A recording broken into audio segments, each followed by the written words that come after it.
बना सकते हैं। या sure sure important important. Burnout को प्रिवेंट करने के लिए ना पहले ये देखो कि बर्नआउट कैसे होता है। वर्क लाइफ बैलेंस आपका गड़बड़ हो रहा है, आप तब बर्नआउट में जा रहे हैं। सो बर्नआउट में एक तो लॉन्ग आवर्स हो गए, बट सिर्फ ज्यादा काम करना, ज्यादा लॉन्ग आवर्स ही उसका प्रॉब्लम नहीं है। प्रॉब्लम यह है कि ज्यादा काम करने के साथ आपको इमोशनल सेफ्टी नहीं है। कैसे पहचाने? वेरी ऑपरेशनलाइज क्राइटेरिया है, अब तो काफी आसान है ऐसा पहचानना। सो एज अ ले पर्सन अगर आपको कुछ नहीं पता है तो आप ऐसा समझो स्ट्रेस होना नॉर्मल है। Stress is a normal phenomena, it is a normal response to a situation. कि भाई अगर हमें पॉडकास्ट शुरू करनी थी तो हमें बाकी चीजों को सॉर्ट आउट कर लेना है कि काम जल्दी खत्म करो, वो करो, ताकि हम टेबल पर आ सके, बात कर सके आपसे। So stress will drive you. So having stress is good, okay, having medium amount of stress is good. The guiding voice Hindi में आपका स्वागत है। टीजीवी हिंदी आपके बेहतर भविष्य के लिए, और मैं हूँ नवीन समला और मैं हूँ Payal Mittal. The guiding voice platform का फाउंडर एंड चीफ होस्ट यानी व्यवस्थापक और मुख्य मेजबान। और मैं हूँ टीजीवी हिंदी में आपकी को host. The guiding voice Hindi के माध्यम से हम इस दुनिया को कुछ बेहतर बनाना चाहते हैं। हम महत्वपूर्ण बातें करते हैं जिससे कि आपके जीवन और करियर को कुछ बेहतर बना सके। तो दोस्तों, आज टीजीवी हिंदी वर्चुअल स्टूडियो में हमारे साथ जुड़ा हुआ है डॉक्टर अलीम सिद्दीकी जी। और डॉक्टर अलीम जी एरा के लखनऊ मेडिकल कॉलेज और हॉस्पिटल में मनोचिकित्सा विभाग के प्रोफेसर एंड हेड है, और healthy minds neuropsychiatry as well as behavioural sciences centre के डायरेक्टर भी है, और 2 डेकेड से अधिक के अनुभव और 30 से अधिक पब्लिकेशंस और अपनी Thursday music master class episodes के लिए वैश्विक मान्यता के साथ डॉक्टर आलिम मानसिक स्वास्थ्य और भावनात्मक लचीलापन और कल्याण, मतलब mental health, emotional resilience and wellbeing के इर्द गिर्द बातचीत को रिडिफाइन कर रहे हैं और बहुत अच्छा काम कर रहे हैं, और हम उनके साथ आज बात करेंगे। सो पहला, doctor Aleem ji, hearty welcome to TGV Hindi. कैसे हो आप? Thank you sir, thank you so much, my pleasure being here. Most welcome. मैं टाइम पे डॉक्टर अनिंदा सिदाना जी को थैंक यू बोलना चाहता हूँ हम दोनों को कनेक्ट करने के लिए। और डॉक्टर साहब बताइए, हमारे श्रोता इस एपिसोड को क्यों सुने और अपनी कीमती समय क्यों दे? बहुत सिंपल सा आंसर है। आपके श्रोता हैं तो उनके पास एक दिमाग भी होगा, तो उस दिमाग की हेल्थ भी जरूरी है। तो अगर आपको अपना ब्रेन सही रखना है तो हमेशा जब भी साइकेट्रिस्ट या किसी मेंटल हेल्थ प्रोफेशनल या न्यूरोलॉजिस्ट का इंटरव्यू आ रहा है तो जरूर देखें। सो अपने मानसिक स्वास्थ्य के लिए, अपने most important organ the body के लिए ठीक रखने के लिए कुछ चीजों पे हम बात करेंगे। So let's move on then. Welcome to the audience, thank you. Absolutely, I loved your statement। और आगे बढ़ते हैं। तो दोस्तों, आज के विषय गुरुवार के चिंतन से आजीवन उपचार तक, माइंड मास्टर के साथ बातचीत। डॉक्टर अलीम जी के साथ हम बात करने से पहले अपने मेहमान अलीम जी के दिमाग में चलिए थोड़ा गुदगुदी करेंगे। तो डॉक्टर साहब, हम कुछ यादृच्छिक शब्दों का उल्लेख करूंगा और आपके दिमाग में जो आता है आप उसे साझा करना चाहिए। आप ज्यादा मत सोचना, अगर तैयार है तो शुरू करेंगे। Okay. You mean rapid fire sort of thing? Yes, rapid fire round number 1. Oh, that is very difficult. Actually, we use these things in personality profiling also. Oh, is it? So आज आप test मेरे ऊपर करने जा रहे हो। हमारा purpose है कि गेस्ट का अदर साइड मालूम करने का डेफिनेटली सेगमेंट है, क्योंकि हम जितना भी सीरियस टॉपिक बात करते हैं, मगर पर्सनालिटी तो इस राउंड्स, रैपिड फायर राउंड्स में हमें थोड़ा पता चलेगा। एंड या सो पहला शब्द मेरे तरफ से भविष्य। भविष्य मेरे ख्याल से भविष्य मोस्टली जो हम लोग बनाते हैं, what you create, and some part में भी luck, but mostly what you create. तो जो आप बनाएंगे वही आपका भविष्य बनेगा। राइट। सपना थोड़ा सा ये है कि I have worked and seen people in the poorest form, in the richest form. So I think ये जो रिच और पुअर का डिस्पैरिटी अगर थोड़ा कम हो जाता तो हमारा देश समाज बहुत सुधर जाता। सो ये मेरा सपना है, अगर ये डिस्पैरिटी कम हो जाए तो बहुत सारी चीजें हम सॉर्ट आउट कर लेंगे। राइट। जिज्ञासा तो मेरे ख्याल से हमेशा जिंदा रहने चाहिए। जिज्ञासा पे इसको इसको हमको हमेशा सीखते रहना चाहिए, हमेशा जिज्ञासु रहना चाहिए, सीखते रहना चाहिए, सिखाते रहना चाहिए. सो जिज्ञासा is something that should be stay hungry stay foolish वाला मॉडल हमको कंटिन्यू करना चाहिए. सही है. और धन, money. Money is good, but not everything. But still, if you want, you can give it to me. I won't mind. जिंदगी. जिंदगी तो ना मिलेगी दोबारा वाला सीन है. तो जिंदगी में जो है अभी एंजॉय कर लेना चाहिए, अभी अपनी नॉलेज डिस्ट्रीब्यूट करनी चाहिए, बिकॉज बाद में कब क्या होगा किसी को कुछ पता नहीं है. So living in the moment is very important. In fact mental health में भी हम लोग इसका बड़ा यूज करते हैं कि अगर आप प्रेजेंट में अपने आप को रोक पा रहे हैं तो बहुत सारा डिस्ट्रेस आपका कम होता है. राइट. आविष्कार, invention. Invention, I think invention को ऐसा बोल सकते हैं कि किसी एक बंदे की सनक थी और जो बाद में समाज उसको समझ गया, फिर बहुत इंपॉर्टेंट चीज बना दी. सो स्टार्ट हुआ एक बंदे की सनक से और वो हो गया, जब पूरे समाज की समझ में आ गया तो वो इन्वेंशन हो गया. ग्रहांतरवासी यानी aliens. Aliens, I think if you invite, please invite me also. So they are invited to the show. They are invited in the show. Yeah. नेतृत्व, leadership. I think leadership is very important. Leadership का एक श्लोक है, तमसो मा ज्योतिर्गमय.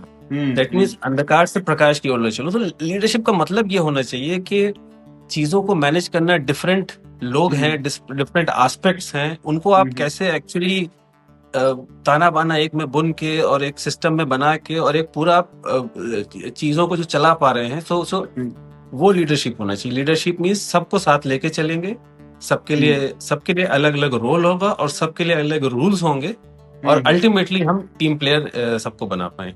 Right. किताब I think हम लोग की तो खुराक है ये, diet. Daily diet.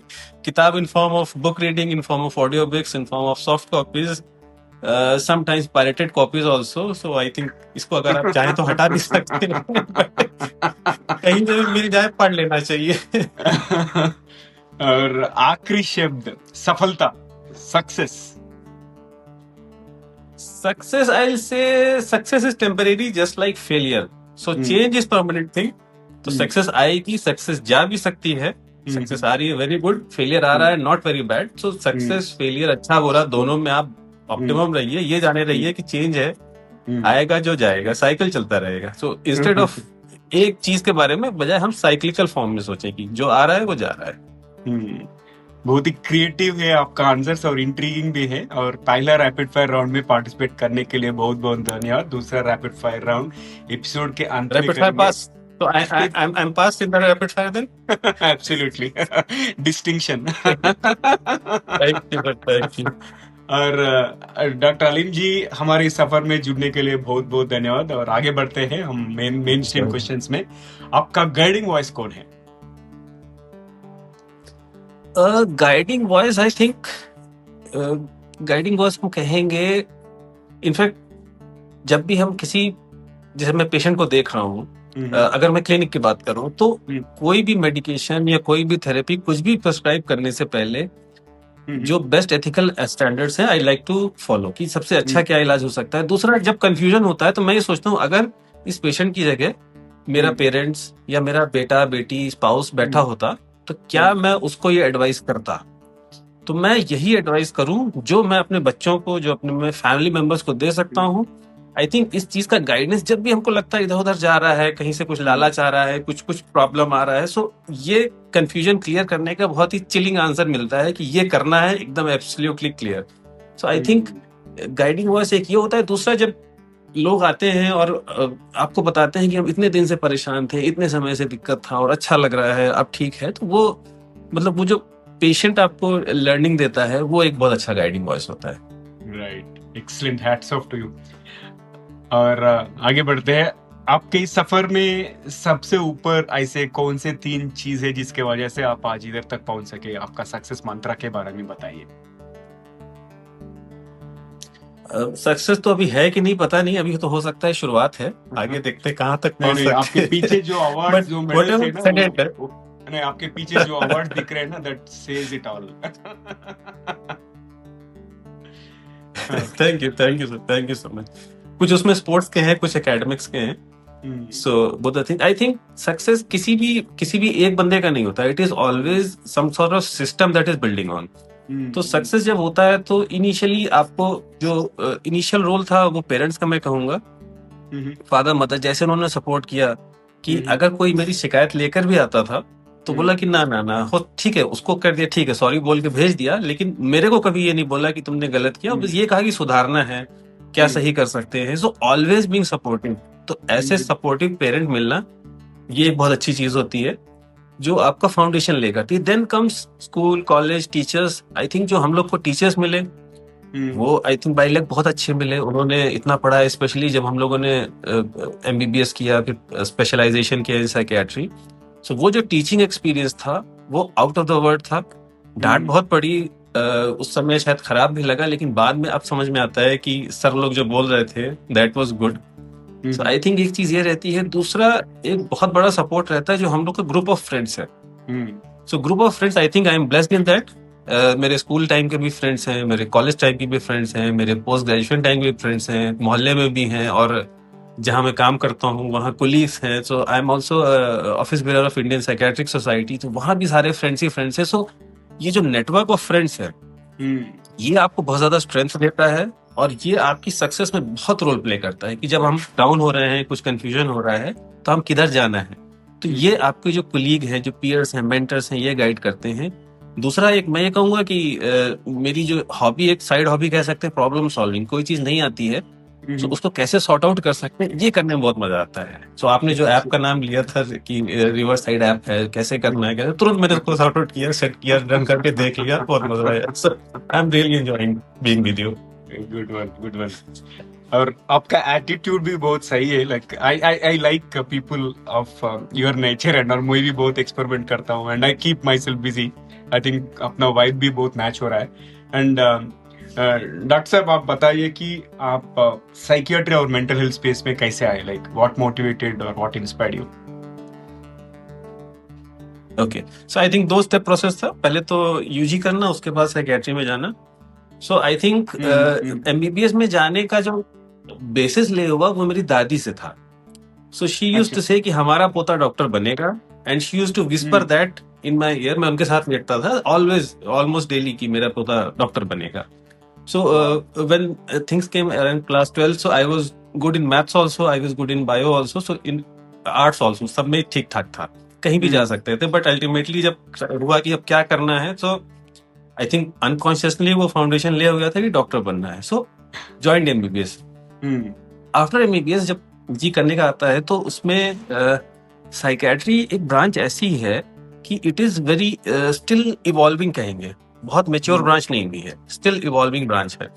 Scope of work बहुत ज्यादा है। और दूसरा जो हम से मैंने स्टार्टिंग में बोला था कि जो हमारा जिस ऑर्गन को हम हैंडल कर रहे हैं, ब्रेन, वो एक तरह से मास्टर ऑर्गन है। वही हार्ट की टोन तय करता है, वही लीवर, किडनी, आपका BP बढ़ने में भी, इसका तो पूरे शरीर में सारे ही अंग इम्पोर्टेंट हैं, but brain is mostly considered the master organ. So अगर ऐसी चीज मिल जा रही है और हम उस ब्रांच के डेवलप कर रहे हैं, साथ में हम भी डेवलप कर रहे हैं, तो क्या हो रहा है कि मेरी ग्रोथ, मेरी प्रोफेशनल ग्रोथ और मेरे ब्रांच की ग्रोथ भी हो रही है। तो ये ऐसा कॉम्बिनेशन बन रहा था कि, और ये था ना कि एक लेवल जाना है, फिर थॉट्स के दूसरे लेवल पे जाना है, तो टीज आउट करते चलिए, गहराई में जाते जाइए, तो कुछ ना कुछ कहीं ना कहीं मिल जाता था। सो आई थिंक धीरे धीरे करके साइकियाट्री की तरफ रुझान हुआ, और अब साइकियाट्री में ही बहुत साल बीत चुके हैं। अच्छा, और हम सोसाइटी में देखें तो बहुत सारा अवेयरनेस है और प्रोग्रेस भी है, मगर फिर भी लोग मानसिक स्वास्थ्य को टैबू जैसा क्यों मानते हैं? Like why it is still a stigma? I think very serious question. Taboo के लिए जब हम लोगों ने बात करते हैं डिस्कशन में, मेनी थिंग्स कम आउट। एक तो ये है कि जो नेचर ऑफ सिम्टम्स है, नेचर ऑफ सिम्टम्स साइकियाट्री में ऐसा है कि जो सीवियर मेंटल डिसऑर्डर्स हैं उसमें एक पर्सन का बिहेवियर बिल्कुल अलग सा हो जाता है, बिल्कुल आउटलायर हो जाता है। तो वो जो ऑडिटी इन सिम्टम है एक तो ये कारण हो गया। दूसरा स्टिग्मा का जो मैक्सिमम कॉज मुझे समझ में आता that is lack of knowledge. In fact psychiatry में आने से पहले मुझे भी साइकेट्री के बारे में थोड़ा स्टिग्मा कह सकते हैं कि था, लेकिन जब हमने अच्छा। पढ़ना शुरू किया तो समझ में आया जो अभी का क्या है कि जो मेडिकल सेक्टर है, मेडिकल ट्रेनिंग में साइकेट्री का पोर्शन बहुत छोटा है। 1 या 2 क्वेश्चंस आते हैं, थोड़ा सा दिन की पोस्टिंग होती है, तो प्रॉपर साइकेट्री की ट्रेनिंग होती नहीं है। तो जो डॉक्टर्स भी निकल कर आ रहे हैं नॉन साइकेट्रिस्ट, उनको भी साइकेट्री के बारे में बहुत आइडिया नहीं है। वो भी कभी कभी गलत राय दे देते हैं साइकेट्री के बारे में, अननोइंगली, जान के नहीं, अननोइंगली।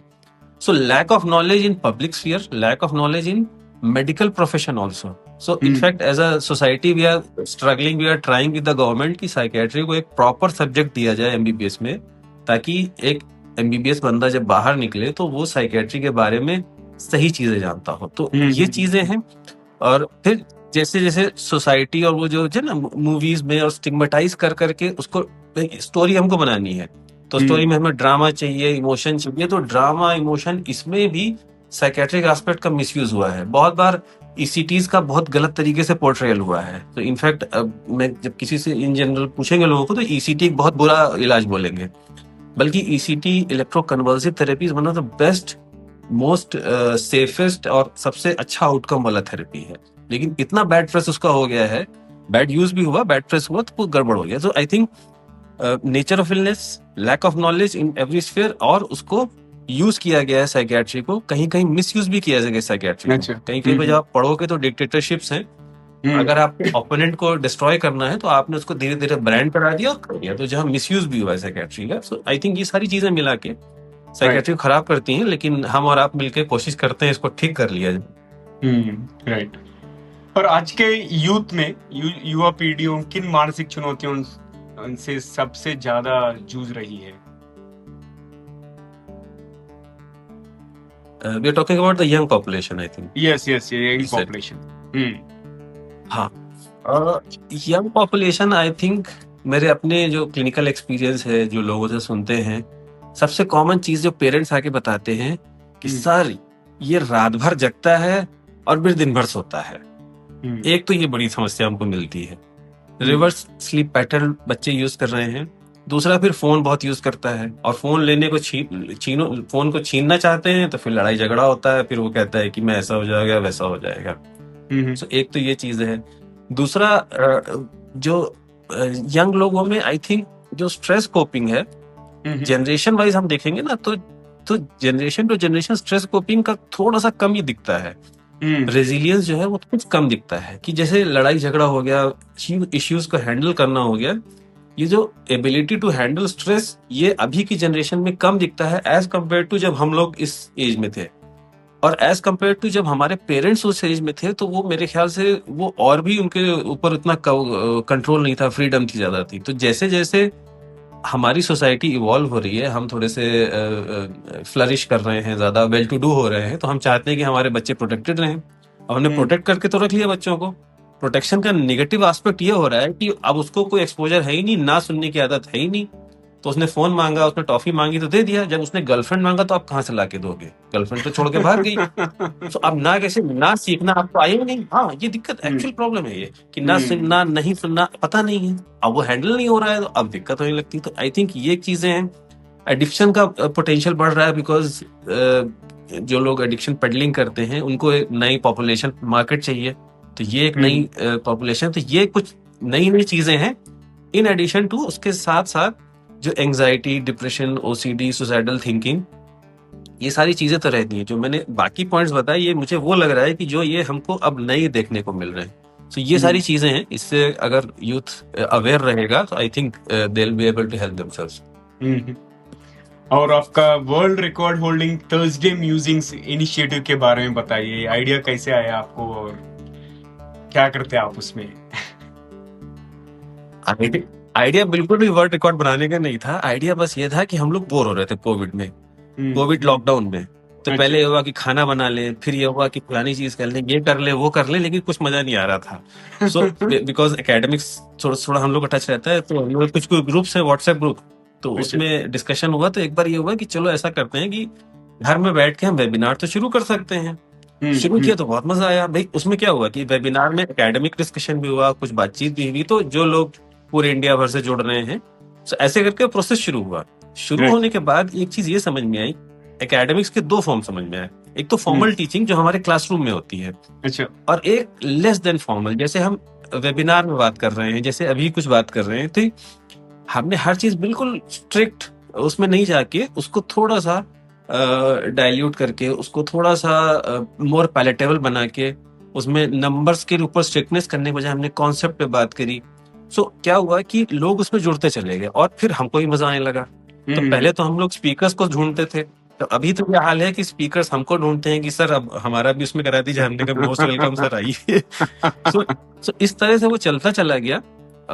आई थिंक अगेन मैं उस पिछली वाली बात कहूँगी, जो ग्रुप ऑफ फ्रेंड्स है हमारा, एक तो कोर ग्रुप है और हम सबके बहुत बड़े बड़े फ्रेंड सर्कल हैं साइकेट्री में।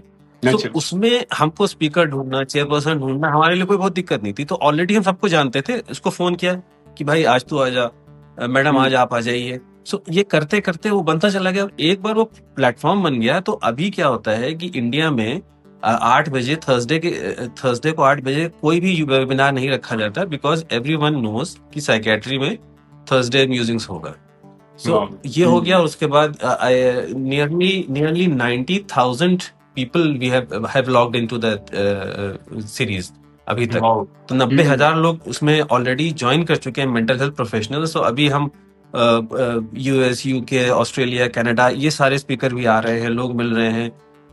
हमने आर्टिकल भी पब्लिश किया, वर्ड रिकॉर्ड भी मिला। तो आई थिंक जस्ट वो बोरियत से शुरू हुआ था, बट वो इतना चलता चला गया, पढ़ने पढ़ाने में मजा आने लगा, सबको मजा आने लगा, सबने सपोर्ट किया, वो चलता जा रहा है। तो पब्लिक सपोर्ट कर रही है।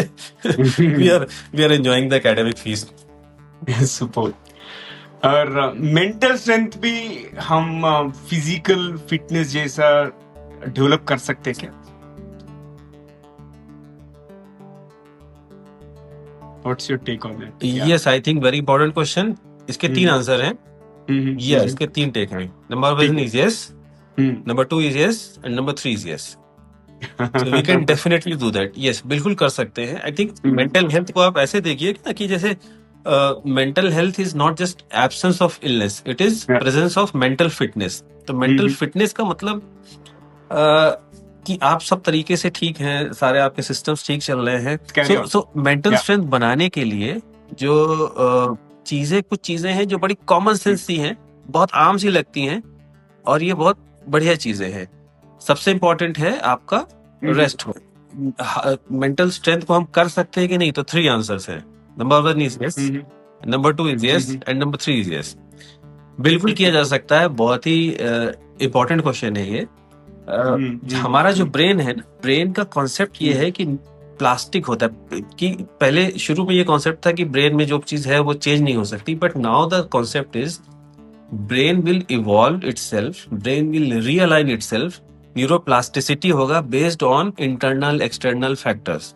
सो जैसा हम प्रेशर दबाव डालेंगे, हमारा जैसे हम गए बाइसेप्स को खूब एक्सरसाइज किया, बाइसेप्स बड़ा बड़ा हमारा हो गया, मसल बन गया, तो ब्रेन को भी हम ट्रेन कर सकते हैं। Neurons that fire together will wire together. तो हमने जो सिस्टम ब्रेन में क्रिएट करना शुरू कर दिया, वो चीज आ जाएगी। तो अब इसी को हम लगाते हैं मेंटल फिटनेस पे। सो अगर हम अपने आप को ट्रेन कर लें मेंटल फिटनेस के लिए, तो हम ट्रेन हो सकते हैं। तो पहली चीज की ट्रेनेबल है। ट्रेन करने के लिए जो सिंपलेस्ट चीजें ये हुआ कि आपकी एक डाइट बैलेंस्ड होनी चाहिए। बैलेंस डाइट मीन्स उसमें प्रोसेस्ड फूड कम होने चाहिए, बाजार के फूड कम होने चाहिए, घर के फूड ज्यादा होने चाहिए, फ्रूट्स, नट्स, वेजिटेबल्स, ये चीजें ज्यादा होनी चाहिए। Okay. Poly unsaturated fat is better, saturated fat थोड़ा सा खराब माना जाता है। सो ये चीजें होनी चाहिए। डाइट हो गया। Next is exercise. एक्सरसाइज पे हमने एक पेपर भी लिखा हुआ है which is published. So exercise अगर मोटा अंदाजा लगाइए तो हफ्ते में 5 से 6 दिन आप एक्सरसाइज करिए, 1 to 2 days rest, 30 minutes are enough. तो 24 आवर्स में आधा घंटा आप बहुत आराम से अपने आप को दे सकते हैं। ये ऐसा इन्वेस्टमेंट है जो आपके बाकी 23.5 घंटों का परफॉर्मेंस इंप्रूव करेगा, आपकी एफिशिएंसी इंप्रूव करेगा। सो आधे घंटे का एक्सरसाइज कर सकते हैं आप। Then rest is very important, जो चीज हम लोग भूल जाते हैं। रात में लेटे और ओटीटी करते करते 2 बज गया और नींद भी आ रही है और OTT प्लेटफॉर्म भी चल रहा है और हमारा रील्स भी चल रही हैं और शॉर्ट्स भी चल रहे हैं, तो ये नहीं चलना चाहिए। प्रॉपर रेस्ट मतलब 6-8 घंटे का रेस्ट, बेसिकली जैसा आप हमेशा सोते आए हैं। स्लीप को नापने का एक बड़ा अच्छा तरीका है कि जब आप सुबह उठ गए, बिना अलार्म के उठ रहे हैं और फ्रेश उठ रहे हैं, दैट मीन्स आपने अपनी बॉडी की रिक्वायर्ड स्लीप पूरी कर ली। ओके, सो ये कुछ 3 बेसिक चीजें हो गई। Then you have to have a good social support. Socialization is good for mental fitness. Avoid substances, लफड़ा झगड़ा में जो है दारू पी ली जाके, that is very bad coping mechanism. तो improve your coping mechanisms.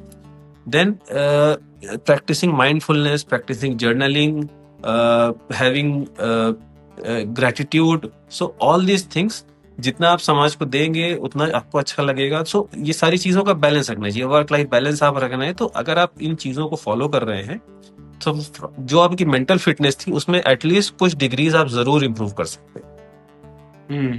Right, excellent. और आगे बढ़ते हैं, और स्ट्रेस और मानसिक बीमारी के बीच में फर्क कैसे पहचाने?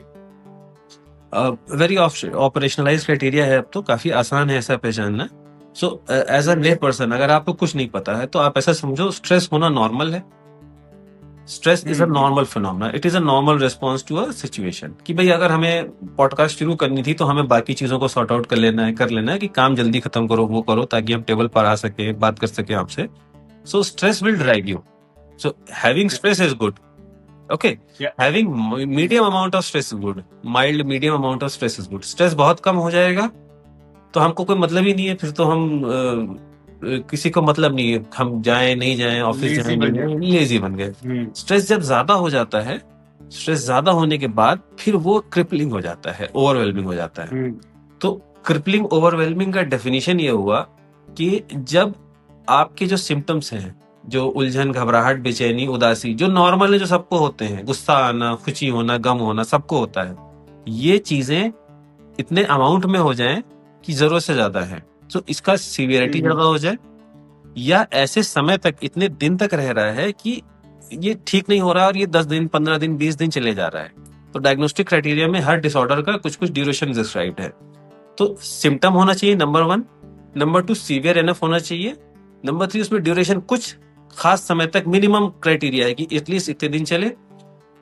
और जो सबसे इंपॉर्टेंट क्राइटेरिया है कि ये जो उथल पुथल हुई, उलझन, घबराहट, बेचैनी, उदासी, लड़ाई झगड़ा, गुस्सा, इसको करने के बाद आप अपने बेसलाइन पर नहीं आ पा रहे हैं। So not returning to baseline, that is an important criteria. So ये सारे symptoms causing social, occupational, vocational, personal imbalances, personal distress. तो अगर ये सिम्टम्स हैं, इतने ड्यूरेशन तक हैं, और आपका social, personal, vocational, occupational sphere को डिसरप्ट कर रहे हैं, आपको परेशान कर रहे हैं, then you should get yourself screen for a mental illness. तो वहां से मेंटल इलनेस शुरू होता है। स्ट्रेस करिए, स्ट्रेस में रहिए, बहुत अच्छा है। थोड़ा थोड़ा स्ट्रेस लेते रहिए, देते रहिए, बढ़िया रहेगा। अमेजिंग। और आपने बहुत सारा प्रोफेशनल्स के साथ काम कर चुके हैं, और प्रोफेशनल्स में बर्नआउट बहुत कॉमन हो गया आजकल, और ऐसे में लीडर्स अपनी टीम्स में भावनात्मक रूप से मजबूत, मतलब इमोशनली हेल्दी टीम कैसे बना सकते हैं? Sure, important. बर्नआउट को प्रिवेंट करने के लिए ना, पहले ये देखो कि बर्नआउट कैसे होता है। वर्क लाइफ बैलेंस आपका गड़बड़ हो रहा है, आप तब बर्नआउट में जा रहे हैं। सो बर्नआउट में एक तो लॉन्ग आवर्स हो गए, बट सिर्फ ज्यादा काम करना, ज्यादा लॉन्ग आवर्स ही उसका प्रॉब्लम नहीं है।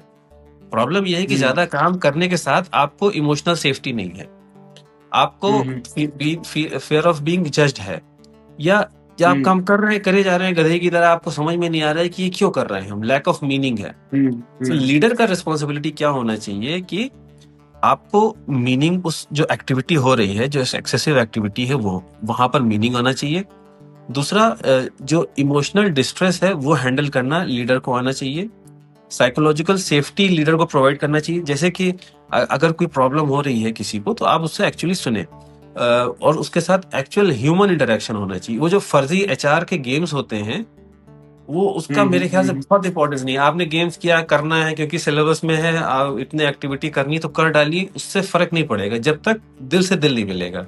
आप मन से मन को मिलाकर बात करिए, तब उसमें आपको ऑथेंटिक जब कांटेक्ट होगा, सो लीडर अगर इन चीजों को अकोमुलेट कर ले रहा है, फिर लीडर की जरूरत ये भी होती है ना कि हर एक की पर्सनैलिटी को एनालाइज करे। कोई थोड़ा एग्रेसिव होगा, कोई थोड़ा इंट्रोवर्ट होगा, कोई ज्यादा बोलने वाला होगा, कोई जल्दी नहीं लाएगा चीजों को, कोई छुप के कर रहा है। तो ये सारी चीजों को, क्वालिटीज को अंडरस्टैंड करना और फिर उसको यूज कर पाना टीम में, और फिर उसको सेफ्टी के मार्जिन पे लाना, आई थिंक देन वो उस टीम में बर्नआउट कम होगा। राइट। और आगे बढ़ते हैं, एक बहुत कॉमन क्वेश्चन आम लोगों में रहता है कि आजकल हर किसी के मन में एक क्वेश्चन होता है, मानसिक स्वास्थ्य के लिए दवाइयों मतलब मेडिसिन लेना अच्छा है या बुरा, और ये दवाइयों हमें सही मायनों में ठीक करते हैं या सिर्फ लक्षणों को दवा देते हैं, मतलब do they just suppress the symptoms और do they treat properly? Yeah, I think very important thing. This is the most common myth that is available. Myth ये है कि दवाई खाने से लिवर किडनी खराब हो जाता है, जिंदगी भर खाना पड़ता है, और एडिक्शन हो जाता है, और वेट गेन हो जाता है। ये कॉमन चीजें हमको सुनने को मिलती हैं। दवाएं जो मेडिकेशंस हैं वो सबसे कॉस्ट इफेक्टिव, यानी सबसे cheapest and best, fastest and most robust evidence हमें दवाओं के साथ है इन मेंटल इलनेसेस। सो अगर आपका मेंटल इलनेस का डायग्नोसिस है और आपको दवा देने का प्लान है, सो आई थिंक ये सबसे इम्पोर्टेंट स्टेप होगा आपकी हीलिंग के लिए। ठीक है, तो दवा खाना ऑब्वियसली सबसे अच्छी चीज है। दवा के साथ कुछ कुछ साइड इफेक्ट्स होते हैं। तो ये जो मानसिक स्वास्थ्य की दवाएं हैं, ये उतनी ही अच्छी और उतनी ही बुरी हैं जितनी आपकी थायराइड की, जितनी हाइपरटेंशन की, जितनी डायबिटीज की दवाएं हैं। इलनेस के बेसिकली दो प्रकार कहे जाते हैं कि एक तो नॉन कम्युनिकेबल इलनेस और एक कम्युनिकेबल इन्फेक्शन वाली। जैसे कोविड हो गया, आपको ट्यूबरकुलोसिस हो गया, तो आपने कीटाणु को मारा तो वो इलनेस ठीक हो गई। सो आपका इन्फेक्शन ठीक हो जाएगा, लेकिन आपका बीपी अगर कांस्टेंट रह रहा है और बढ़ा हुआ है तो हाइपरटेंशन को कंट्रोल करा जाता है। तो वैसे ही मेंटल इलनेसेस को जो मेडिकेशन है उसका पर्पस होता है सिम्टम्स को कंट्रोल करना। सिम्टम्स को कंट्रोल करके हमने एक नॉर्मल फंक्शनिंग ब्रेन क्रिएट कर लिया। वो नॉर्मली फंक्शनिंग ब्रेन किसी में कम दिन दवा चलती है, किसी में ज्यादा दिन चलती है। तो ये आपका साइकियाट्रिस्ट डिसाइड करेगा बेस्ड ऑन कि बीमारी क्या है, आपके फैमिली में कितनी हिस्ट्री है, आपको एडिशनल कितनी प्रॉब्लम्स और हैं। सो ये कॉम्प्लिकेटेड एक मैट्रिक्स होता है जिससे भी हम डिसाइड करते हैं कि दवा कम चलनी, ज्यादा चलनी है। लेकिन जितने दिन चलनी, चलाना जरूर चाहिए। दवा चलने से डायरेक्टली ऐसा नहीं कि मेंटल इलनेस खत्म हो जाएगी, लेकिन जब कंट्रोल हम किसी चीज को रखते हैं तो धीरे धीरे ऑटोमेटिक वो हीलिंग ब्रेन पकड़ता है। ठीक है, तो लोग ये कहते हैं कि अभी तो हम ठीक हो गए, अब क्यों दवा खाएं? अब दवा इसलिए खाना होता है क्योंकि जो आपका एक्सपेक्टेड एपिसोड लेंथ है, यानी बीमारी का जो हम सोच रहे हैं कि कितने दिन चलेगा, जो आइडिया लगा रहा है साइकियाट्रिस्ट, एटलीस्ट उतने दिन चलना चाहिए। तो उसको फेजेस में हम लोग डिवाइड करते हैं कि acute phase, maintenance phase, continuation phase. That is technical term. उसमें जाने के बजाय आप ऐसा समझो कि जितने दिन चलना है चलना चाहिए। अगर कोई साइड इफेक्ट हो रहा है तो जरूर उसको बताएं। दवा खाने से लिवर, किडनी, थायराइड ये खराब नहीं होगा अगर आप सुपरविजन में हैं। वेट नहीं बढ़ेगा अगर हमने सही दवा शुरू की है। आप हमेशा 24 घंटे नशे में नहीं रहेंगे अगर हमने सही दवा चूज करी है। तो अगर ये चीजें हो रही हैं, दैट मीन्स कि आप अपने साइकियाट्रिस्ट से मिलिए और चीजों को रीअलाइन करिए। बिकॉज दवा खाने से आपका नॉर्मल फंक्शनिंग बना रहना चाहिए, कोई भी एडिशनल लोड, बर्डन आपके ऊपर नहीं आना चाहिए। सो दवा इस लिहाज से बहुत अच्छी है, कोई उतनी अच्छी है जितनी थायराइड की दवा है, जितनी हाइपरटेंशन की दवा है। अगर आप सही यूज करेंगे, सही डोज में लेंगे, सही दिन तक लेंगे तो अच्छी है, वरना बुरी है। एक्सीलेंट। और आगे बढ़ते हैं, अगर आपको इंडिया का मेंटल हेल्थ इकोसिस्टम को रीडिजाइन करना है तो आपका 3 प्रायोरिटीज क्या होता है? आई थिंक इम्पोर्टेंट प्रायोरिटीज होगा पहले तो इंफॉर्मेशन, कि लोग जाने कि मेंटल इलनेस क्या है, मेंटल इलनेस का इलाज मौजूद है, इसको ठीक किया जा सकता है, इसको बहुत अच्छा सेफ एंड साउंड इलाज है। तो पहला चीज तो इंफॉर्मेशन। Next is availability. अभी जो हम लोग इंडिया में साइकियाट्रिस्ट की संख्या मानी जाती है वो 10,000 के आसपास है या थोड़ा ऊपर नीचे होगी। सो आप इतने बड़े कंट्री में इतने कम नंबर ऑफ साइकियाट्रिस्ट है, तो that means availability. So clinical psychologist, social worker, psychiatric social workers, तो ये सारे प्रोफेशंस जो हैं ये बड़े कम से हैं। सो अवेलेबिलिटी, सो हम सर्विस अवेलेबिलिटी अगर बढ़ा पाते हैं तो मेंटल हेल्थ हमारा सही होगा। जैसे अब शहर में जाइए तो आपको साइकियाट्रिस्ट मिल जाएंगे, गांव में जाइए तो एक कस्बे में, 2 कस्बे में एक कोई मिलेगा, और वहां पर भीड़ लगी हुई है और डॉक्टर भी परेशानी देख नहीं सकता। तो इंफॉर्मेशन नंबर 1, अवेलेबिलिटी नंबर 2 और नंबर 3 इज अफोर्डेबिलिटी। कि इलाज को हम लोग ऐसा रखें कि वो सबको अफोर्डेबल हो। तो ये 3 चीजें अगर हम कर लेते हैं, सब जगह ये नेटवर्क कवर कर लेते हैं, सो आई थिंक हम मेंटल हेल्थ को काफी अच्छे से टैकल कर लेंगे। Right, excellent. और अब तक बहुत अद्भुत बातचीत रही है और समय आ चुका है एपिसोड में थोड़ा मसाला ऐड करके स्पाइस अप करने का। अगर आप तैयार है तो दूसरा रैपिड फायर राउंड शुरू करेंगे। जी जी, ready ready ready sir. Right, हम आगे बढ़ते हैं। पहला bullet from the second rapid fire round. यदि आपके पास कहीं भी एक विशाल, मतलब एक जाइगैंटिक बिलबोर्ड होता है जिस पर कुछ भी हो, तो आप क्या लिखना चाहोगे उधर? लिखना तो बहुत कुछ चाहेंगे, लेकिन एज साइकेट्रिस्ट अगर हम अपने आप को ट्रेन कर रहे हैं तो मैं एज अ साइकेट्रिस्ट ये बोलूंगा कि save your brain, you can save the tigers letter.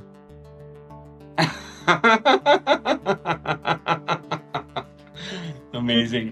और यदि आपको किसी सेलिब्रिटी के साथ डेट करना होता, वो कौन होगा और क्यों? आई थिंक थोड़ा डिप्लोमेटिक हो जाते हैं इसमें। सेलिब्रिटी, सेलिब्रिटी आई थिंक मैं कंसिडर करता हूँ जो ग्रास रूट वर्कर्स हैं, जो डॉक्टर्स ग्रास रूट लेवल पे बैठे हैं, जो सोशल वर्कर हैं, जो ग्राउंड पे काम कर रहे हैं, एक्चुअली आई थिंक उनको हमको सेलिब्रिटी बनाना चाहिए, ना कि जो लोग ग्लैमर और ग्लॉस से जो हमको कर रहे हैं। तो हम अगर grass root workers, medical, social, ये सारे वर्कर्स को पकड़ें और इनको सेलिब्रिटी बनाएं, तो इनको सेलिब्रेट करें, तो I think that would be the best thing. Excellent. अगर आपको एक दिन के लिए डिक्टेटर बन के ऐसा नियम बनाने का मौका मिले जिसे सभी को मानना होगा, तो आप क्या नियम बनाओगे? आई थिंक जो डिस्पैरिटी था, जो रिच पुअर डिस्पैरिटी है, that is root of many evils, illnesses के लिए भी और पॉलिसीज के लिए भी। सो आई थिंक अगर ये पॉलिसी में मैं चेंज कर पाया, कभी भी मौका मिला, तो मैं जरूर करूंगा। Disparity between upper class, lower class, differences रहे, that is okay, but huge disparity नहीं होना चाहिए। Right, that's a great purpose actually. बहुत अच्छा है आपका रिस्पॉन्स। और आगे बढ़ते हैं। अगर आपको किसी फिल्म के रीमेक में हीरो बनने का मौका मिले, तो आप कौन सी फिल्म करना चाहोगे और कौन सा कैरेक्टर चुनेंगे आप? I think if you talk to my friends, सबको पता है ये कि गॉडफादर में Don Corleone is the best thing to be there. सबको मैं बता चुका हूँ पहले ही। अच्छा, और एक मानसिक स्वास्थ्य मिथक जिसे आप हमेशा के लिए तोड़ना चाहते हैं? मेंटल इलनेसेस आर ट्रीटेबल, इलाज संभव है, इलाज सस्ता है, दवाएं बहुत सेफ है। 2-3 वर्ड अगर आप फैला सकें मेरी तरफ से, so I will be thankful to you, my society will be thankful to you. Absolutely. हम तो बहुत सारा एपिसोड्स करे मेंटल इलनेस के बारे में and across the globe, and it's one of my favorite topics also. In fact, guiding voice का purpose भी यही कि सोसाइटी के लिए एक अच्छी कॉन्वर्सेशंस और अच्छी इंफॉर्मेशन फैलाने का। So we are doing our level best, और आपके जैसे एक्सपर्ट्स के सपोर्ट से हम ये कर पा रहे हैं। Thank you once again. और ऐसा कौन सी आधुनिक यंत्र यानी फैंटेसी गैजेट है जो आप देखना चाहोगे या खुद ही इन्वेंट करना चाहोगे? आई थिंक अगर ऐसा गैजेट होता कि जिसमें हम मेंटल इलनेस को तुरंत मेजर कर लेते, किसी की ब्रेन मैपिंग से उसको समझ लेते, so that would be useful, but that would be again double aged sword. अगर हम समझ जाएं कि दूसरे के ब्रेन में क्या है, तो लड़ाई झगड़े भी बहुत बढ़ जाएंगे। सो ये गैजेट होना चाहिए और नहीं भी होना चाहिए, दोनों चीजें, there is no way out. Right, creative, बहुत ही क्रिएटिव। और आफ्टर दैट मजेदार दूसरा रैपिड फायर राउंड के बाद में हम फिर से मेन स्ट्रीम को जाएंगे। आखिरी एक सवाल है, जो अभी उभरते हुए युवा है उनको आप ऐसा क्या सलाह देना चाहेंगे? आप यूथ के लिए मैसेज क्या है आपका? यस, मेरा मैसेज ये रहेगा कि आप, मैंने ये किसी आई थिंक हॉस्टल में किसी के बिलबोर्ड पे या कहीं लिखा हुआ देखा था कि there is a solution present, you have problems, तो इसका सॉल्यूशन मौजूद है। दिस सॉल्यूशन अभी आपके सामने नहीं होगा, लेकिन सॉल्यूशन मौजूद है, अभी नहीं है, बाद में आ जाएगा, कभी ना कभी आ जाएगा। So there is a solution to every problem. You may not be seeing it right now, but at some point of time it will reach you if you keep searching for it. So youth के लिए message है कि do not give up, keep struggling, keep striving, keep trying. जब आप try करते जाएंगे तो solution कहीं ना कहीं छुपा है, आपके ब्लाइंड स्पॉट में जो फ्रेम के बाहर जा रहा है, और जब आप ढूंढते रहेंगे तो कहीं ना कहीं फ्रेम में आपको मिलेगा आके। आपको गिव अप नहीं करना है, तो don't give up, keep your moral high, you are our future. आप ही लोग से देश चलना है, समाज चलना है, तो please take care of yourself and everyone around you. Excellent. और मुझे आपसे बात करके बहुत मजा आया, बहुत ही इंसाइटफुल, बहुत ही पर्पसफुल था ये कॉन्वर्सेशन। और आपको टीजीवी हिंदी में इंटरव्यू एक्सपीरियंस कैसे लगा? बहुत बढ़िया, बहुत मजा आया, मुझे बहुत मजा आया। आई थिंक रैपिड फायर, मैंने कहा पता नहीं कैसे टेस्टिंग क्या हो जाएगा, बिकॉज आपने आज साइकेट्रिस्ट को खुद ही टेस्ट कर दिया आपने। So, बहुत मजा आया। I think in fact very very very important question answers, very simple, but I think it should be very impactful। अगर लोग जानेंगे इस चीजों को, so अपना बहुत सारा सफरिंग जो छुपा रहे हैं, जो दबा के रखा है, उसको लेके आइए, टेबल पर लाइए, उसको डिस्कस करिए। समाज में सब लोग यही सोचने लगेंगे तो समाज पर जरूर सुधार होगा इसमें। Right, excellent. सो सर जी, फिर से बात करेंगे हम अगले एपिसोड्स में, फ्यूचर में फिर बहुत सारा टॉपिक्स कवर करेंगे। थैंक यू वंस अगेन, हमारे साथ जुड़ने के लिए बहुत बहुत धन्यवाद, और आपकी कीमती समय बिताने के लिए भी बहुत बहुत धन्यवाद। Alright, my pleasure, my pleasure, doctor and doctor Aninda Sidana, thank you once again doctor Aleem Siddiqui ji के साथ हमें कनेक्ट करने के लिए। तो दोस्तों, ये था हमारा आज का एपिसोड डॉक्टर अलीम सिद्दीकी जी के साथ था। और आखिर के भाग से पहले आपसे विनती है, अगर आपको ये श्रृंखला, ये एपिसोड पसंद आए तो अपने 3 करीब के लोगों से भी शेयर कीजिए, शायद उन्हें भी इससे कोई फायदा हो या कोई टिप्पणी उन्हें भी पसंद आए। तो धन्यवाद, और चलते हैं हम आज का सामान्य ज्ञान सुनते हैं। मैं आज 2 देशों के बारे में कुछ कम ज्ञात लेकिन रोचक तथ्य, जहां मानसिक स्वास्थ्य बेहतर बना हुआ है और हम उनसे क्या सीख सकता है, उनके बारे में मैं बताना चाहता हूँ। पहला देश है कि फिनलैंड। फिनलैंड को लगातार दुनिया का सबसे खुशहाल देश कहा जाता है, और उन्होंने 1919 के दशक में आत्महत्या दर को करीब अधेड़ दिया है। और उनकी विशेषताएं जिनकी वजह से यह संभव हुआ है कि शिशु की भावना, कठिनाइयों के बावजूद धैर्य, जिजीविषा और स्थिरता को महत्व देना। एंड सेकंड फैक्ट इज प्रकृति के साथ संबंध, जंगल, झीलें। और तीसरा फैक्ट है कि सोना संस्कृति, मतलब साना बोलते हैं ना, साउना, दैट हॉट साउना एंड गर्म साउना और ठंडी हवा का संयोजन तनाव को कम करने में मदद करता है। और एक छोटी सी मिसाल है कि जब हम सुबह सुबह खुली हवा में निकलते हैं, पेड़ पौधों देखते हैं, सांस गहरी लेते हैं, डीप ब्रीथ लेते हैं, हमारे दिल दिमाग को राहत मिलता है। और फिनलैंड ने इस सामान्य लेकिन शक्तिशाली प्रकृति संपर्क का जीवन शैली में इस्तेमाल किया है। और दूसरा देश है कि कनाडा। हाल के आंकड़ों में कनाडा ने मानसिक स्वास्थ्य के कई संकेतक मापक, मतलब मेंटल हेल्थ इंडेक्स में बहुत बेहतर प्रदर्शन किया है, जिसमें कम आत्महत्या सूचकांक और बेहतर सामाजिक सहायता आदि शामिल है। और काम जीवन संतुलन पर जोर, मतलब वर्क लाइफ बैलेंस पर बहुत फोकस किया गया है। और औसतन वर्क घंटे कम और सामाजिक सुरक्षा सुनिश्चित, जिससे तनाव स्तर में कमी आई है। So that has reduced the stress among people because of work life balance. Canada में यह समझ विकसित हुई है कि सिर्फ औषधि या थेरेपी ही पर्याप्त नहीं, बल्कि दैनिक जीवन में संतुलन और काम जीवन मेल और सामाजिक रिश्तों की मजबूती, ये सब मिलकर मानसिक स्वास्थ्य बनाते हैं। Which means it is not just about work-life balance, and not just about medicines, not just about therapy, but overall holistic well-being के ऊपर उन लोग फोकस कर रहे हैं। So that is the fact which I wanted to share Canada और Finland के बारे में। और आपको भी किसी कंट्री के बारे में पता है जहां मेंटल वेलनेस में बहुत आगे बढ़ गए हैं, नहीं तो बहुत सारा अच्छा इनिशिएटिव्स उन लोग इम्प्लीमेंट कर रहे हैं, उसके बारे में मुझे भी बता सकते हैं। अगर ये एपिसोड आप यूट्यूब में देख रहे हैं तो वहां पे कमेंट कर सकते हैं, नहीं तो स्पॉटिफाई में भी कमेंट कर सकते हैं। तो दोस्तों, यही पर समाप्त करते हैं आज का श्रृंखला, और टीजीवी हिंदी में ट्यून करने के लिए बहुत बहुत धन्यवाद। और अगर आपको कोई प्रतिक्रिया यानी सजेशंस है या अगर आप किसी को हमारे मेहमान करके बुलाना चाहे तो हमें जरूर ईमेल करें। हमारा ईमेल एड्रेस tgvhindi@gmail.com। और मैं हूं नवीन सामला, आपके हम सफर, और यही उम्मीद है कि हमारे कोशिश कई लोगों की जिंदगी में कुछ अमूल्य बातें पहुंचाए। तो अगले बार तक एक लिए नमस्ते और धन्यवाद। तो दोस्तों सुनते रहिए, देखते रहिए टीजीवी हिंदी। टीजीवी हिंदी आपके बेहतर भविष्य के लिए।